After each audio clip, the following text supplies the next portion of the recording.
यह बाइबल इन 1 ईयर का हिंदी प्रकरण है। 38वां दिन। इनका उपयोग करें या इन्हें गवा दें।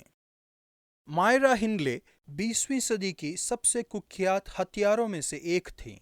उनके अपराध अविश्वसनीय रूप से भयानक थे। फिर भी जब वह कैद में थी तो एक व्यक्ति उससे नियमित रूप से मिला करता था। लॉर्ड लॉन्गफोर्ड एक विवादास्पद व्यक्ति थे जिन्होंने अपना पूरा जीवन कैदियों से मुलाकात करने में बिता दिया, जिनमें मायरा हिंडले भी शामिल हैं। फिर भी परमेश्वर के प्रति और जिन कैदियों से वे मिलते थे उनके प्रति उनकी दयालुता और उनकी विश्वास योग्यता पर कोई भी शक नहीं कर सकता। जब उनका देहांत हुआ तो सैकड़ों कैदियों ने उनकी अंतिम विदाई में शोक व्यक्त किया, जिन्होंने अपना पूरा जीवन समाज के बहिष्कृत लोगों के लिए विश्वास योग्यता से लड़ने में बिता दिया। उन्हें आज के लेखांश में दिए गए यीशु के वचनों से प्रेरणा मिली थी।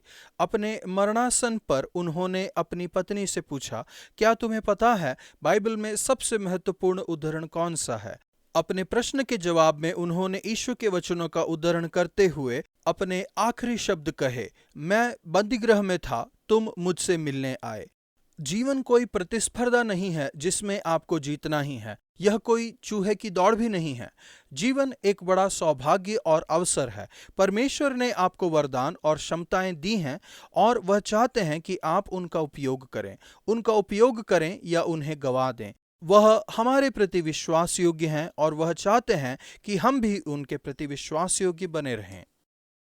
भजन संहिता 18 का 43 से 50 तक। परमेश्वर की विश्वास योग्यता।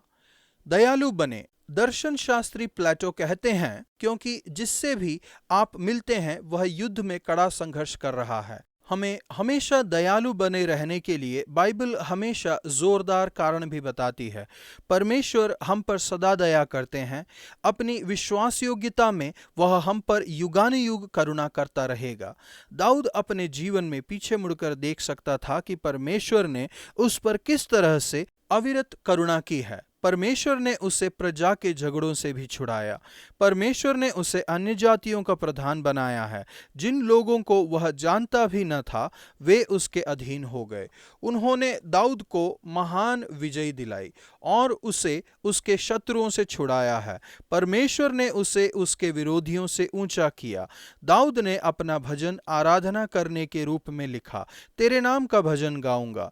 अपने अभिषिक्त दास के प्रति परमेश्वर की विश्वास योग्यता का धन्यवाद करने के लिए। आप भी अभिषिक्त हैं। 2 कुरिन्थियों 1 का 21 और 22, 1 यूहन्ना 2 का 20। परमेश्वर आप युगानुयुग करुणा करते रहेंगे। भजन संहिता 18 का 50। वह युगानुयुग करुणा करते रहेंगे और यदि आप उनके जैसा बनना चाहते हैं तो हमेशा दूसरों के प्रति दयालु बनने की कोशिश कीजिए। प्रभु, मेरे प्रति आपकी विश्वास योग्यता के लिए आपको धन्यवाद कि आप मुझ पर सदा करुणा करते हैं। मैं जिन लोगों से भी मिलूं उनके प्रति दयालु रहने में मेरी मदद कीजिए। नया नियम मत्ती 25 का 14 से 46 तक। विश्वास योग्यता का जीवन। आप विश्वास योग्य कैसे बन सकते हैं? नंबर 1, इसका उपयोग करें या इन्हें गवा दें। परमेश्वर दयालु और करुणामयी है। वह हमें बहुत कुछ देते हैं।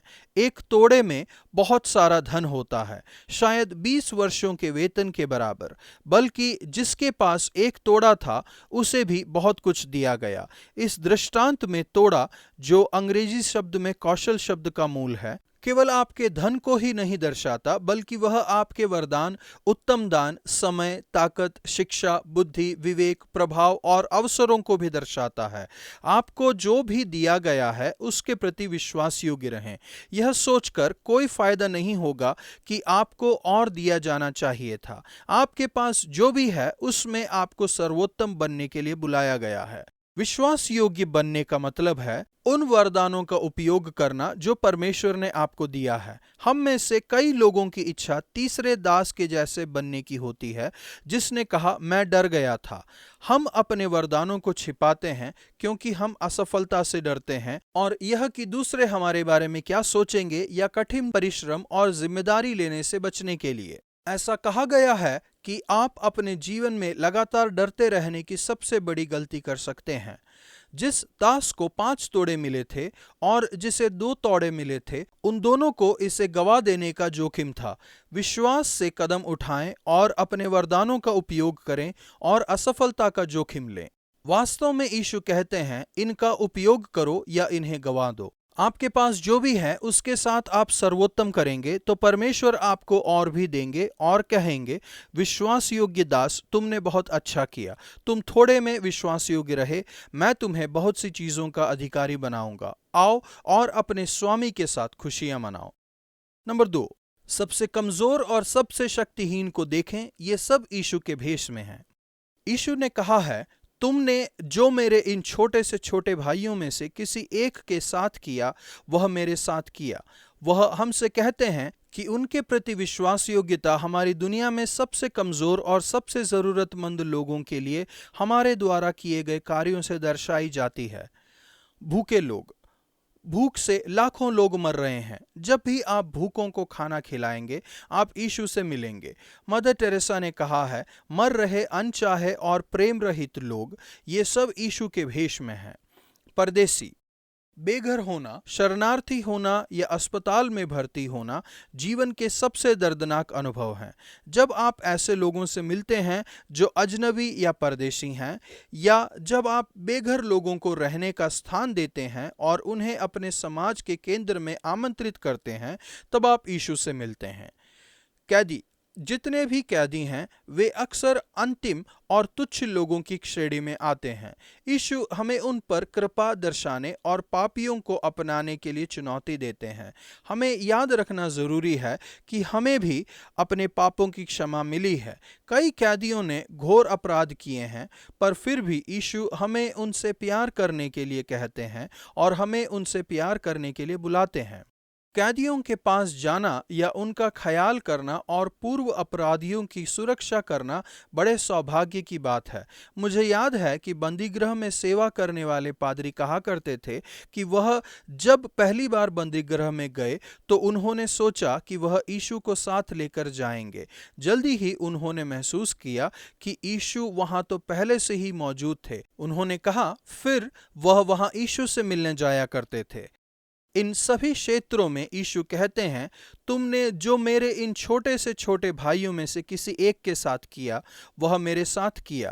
यीशु हमसे कहते हैं कि जब वह महिमा में वापस आएंगे तब न्याय होगा और इसमें तब लोगों को अलग अलग किया जाएगा जिससे वे अचंभित होंगे। हम यीशु से कैसी प्रतिक्रिया करते हैं, इसका परिणाम अनंत काल तक होगा। प्रभु, मेरी मदद कीजिए कि मैं विश्वास योग्य बना रहूं और उन वरदानों और क्षमताओं का उपयोग करूं जो आपने मुझे दिया है। आपको धन्यवाद कि जब मैं आखिरी और निम्न श्रेणी के लोगों के पास जाता हूं, तब मैं आपसे मुलाकात करता हूं। पुराना नियम, अय्यूब 40 का 3 से 42 के 17 तक। अय्यूब की विश्वास योग्यता। जब आप गर्भ में थे तब से परमेश्वर ने आपके लिए योजना बनाई है।